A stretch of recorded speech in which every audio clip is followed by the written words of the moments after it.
अब देखिए ये भी वॉइस का वीडियो है जो लेट से शुरू होते हैं, काइंडली से शुरू होते हैं। काइंडली और प्लीज़ का मैंने बता दिया, लेट का भी बता दिया हूँ। और फिर कुछ ऐसे लिखा हुआ है लेट से शुरू होने वाले कुछ वाक्य इट इज सजेस्टेड दैट के प्रयोग द्वारा भी बनाए जाते हैं। कैसे बनाए जाते हैं? वो एक्टिव वॉइस में वो सेंटेंस कैसे रहता है? तो लेट पहले रहता है, उसके बाद में ऑब्जेक्ट होता है, उसके बाद वर्ब का पहला रूप होता है, उसके बाद ऑब्जेक्ट होता है, अदर वर्ड होता है। तो उसको पैसिव वॉइस में कैसे चेंज करते हैं? It is suggested that, let की जगह क्या लिख देंगे? It is suggested that. उसके बाद क्या लिखेंगे? Object, nominative case. ऑब्जेक्ट क्या होगा? नॉमिनेटिव केस होगा। अब मी का आई हो जाएगा। मी का आई नॉमिनेटिव केस है और आई का मी ऑब्जेक्टिव केस है।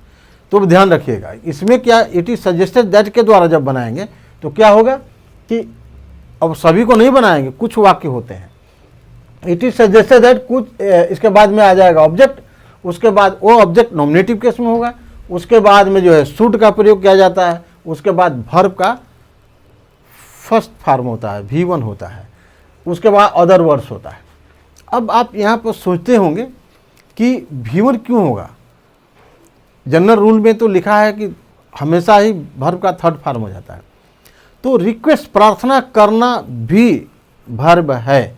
यहाँ पर यू आर रिक्वेस्टेड टू या you are, it is suggested, यही पर third form of the verb use हो गया।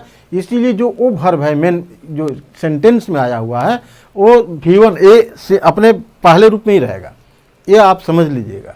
पहले जब काइंडली और प्लीज का बताया होगा उसमें भी V1 ही है।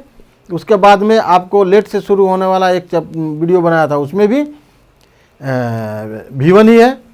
अब इस वाक्य में क्या है? लेट अस, नियमानुसार let us work together, let us ये ऑब्जेक्ट आ गया, वर्क V1 आ गया, वर्ब का पहला रूप है, उसके बाद टुगेदर अदर वर्ड में आ गया।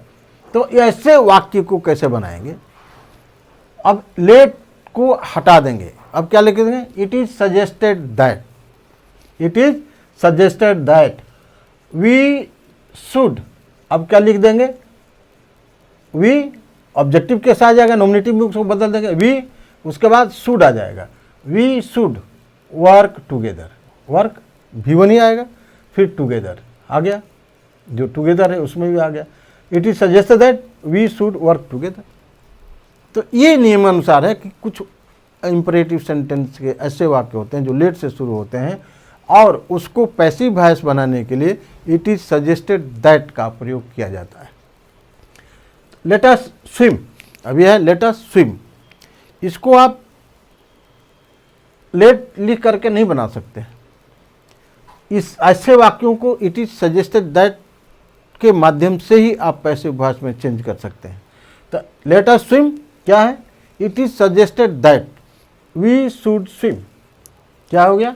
वी, इसका ऑब्जेक्टिव का नॉमिनेटिव केस हो गया, वी शुड स्विम, और वी के बाद में क्या आ जाएगा? शुड का प्रयोग करते हैं। तो it is suggested that we should swim. उसी तरह से अब देखिए सब्जेक्ट कॉजेटिव वर्ब और इन्फिनेटिव विदाउट टू, कुछ इन्फिनेटिव वर्ब जो है वो छुपे रहते हैं इसमें, लेकिन उसमें एक्टिव वॉइस में टू नहीं दिखाई देता है, बट वो छुपा रहता है। अब देखिए कुछ वाक्यों में सब्जेक्ट के बाद कॉजेटिव वर्ब आता है, कारण बताता है, और उसके बाद इन्फिनेटिव विदाउट टू आता है। वो उसमें इन्फिनेटिव वर्ब में टू लगता है लेकिन उसमें टू नहीं रहता है। तो उसको कैसे चेंज करेंगे? देखिए आई made him laugh, I made भी क्या है? वर्ब है। ये क्या है? फाइनाइट वर्ब है। और लाफ क्या है? इनफाइनाइट वर्ब है। इसमें टू नहीं, इनफाइनाइट वर्ब के पहले हमेशा टू आता है। I made him to laugh, to इसमें छुपा हुआ है, लगेगा लेकिन कभी कभी ये नहीं लगा रहता है, विदाउट टू रहता है। तो क्या करेंगे? I made him to laugh, इसका पैसिव इस प्रकार बनेगा। किस तरह से बनेगा? अब देखिए ऑब्जेक्ट को सब्जेक्ट बना दें। क्या करें?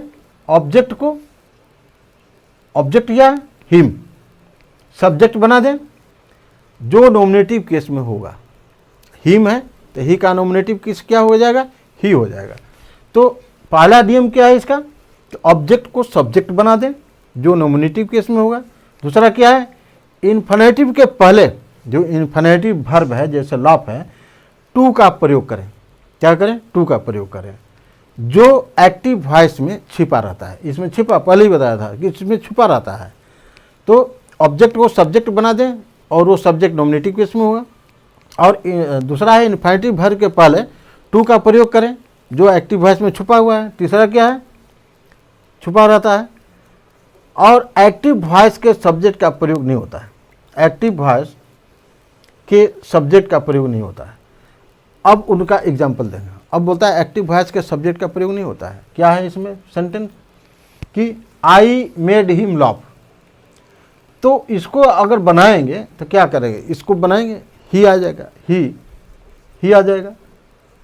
ही अब देखेंगे मेड क्या है, पास्ट रूप है, ही वाज कर देंगे, he was made to laugh, he was made to laugh, made to laugh. अब बताएं, लाफ से पहले इन्फिनेटिव वर्ब से पहले टू का प्रयोग हुआ, लेकिन जो ये ऑब्जेक्ट सब्जेक्ट है आई, इसका प्रयोग इसमें नहीं किया जाता है। He was made to laugh. अब इसको बाई मी करेंगे तो गलत हो जाएगा। इसको ऐसे वाक्यों को इस तरह से बनाया जाता है, he was made to laugh. दूसरा है he made her Singh, he made her सिंग। क्या, ही मेड हर सिंग, उसने एक गाना बनाई। हर को सी कर दो, she was made to sing, she was made to sing. I saw him गो, मैं उसे जाते हुए देखा। तब क्या होगा, हिम का ही हो जाएगा, he was seen to go. इसमें third form of the verb आ गया, सीन, सी सा सीन, तो he was seen to go. ये है इसके बनाने का नियम। जो वाक्य सब्जेक्ट हो, उसमें कॉजेटिव वर्ब हो, उसके बाद इन्फिनेटिव हो, और इन्फिनेटिव में जो है वो टू, उससे पहले टू का प्रयोग नहीं हुआ लेकिन वो टू छुपा रहता है। तो ऐसे वाक्यों को एक्टिव से पैसिव वॉइस बनाने के लिए नियम क्या है, ये जो मैंने बताया कि ऑब्जेक्ट को सब्जेक्ट बना दो और वो सब्जेक्ट जो है नॉमिनेटिव केस में होता है, और जो इन्फिनेटिव वर्ब है उससे पहले टू का प्रयोग कर दो।